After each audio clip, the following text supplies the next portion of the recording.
ഏനാമാവ് മണലൂർ കോൾപ്പടവുകളിൽ ഉപ്പുവെള്ള ഭീഷണി ശക്തമായി.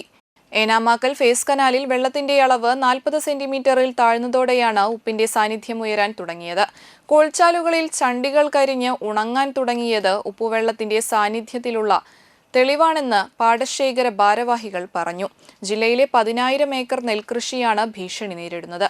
ഏനാമാക്കൽ റെഗുലേറ്ററിലെ താൽക്കാലിക ബണ്ട് നിർമ്മാണവും അപൂർണമായതും ഉപ്പുവെള്ളത്തിന്റെ സാന്നിധ്യം കൂടാൻ കാരണമായി. ഏനാമാക്കൽ റെഗുലേറ്ററിലെ എല്ലാ ഷട്ടറും അടച്ചിട്ടിട്ടുണ്ടെങ്കിലും കാലപ്പഴക്കത്തെ തുടർന്നുള്ള ചോർച്ച ഉപ്പുവെള്ളം ഒഴുകിയെത്താൻ കാരണമായിട്ടുണ്ട്. ഇതിനെ തടയാനുള്ള താൽക്കാലിക ബണ്ട് നിർമ്മാണം തുടങ്ങിയെങ്കിലും പൂർത്തിയാക്കാൻ 2 ആഴ്ചയിലധികം കാത്തിരിക്കേണ്ടി വരും.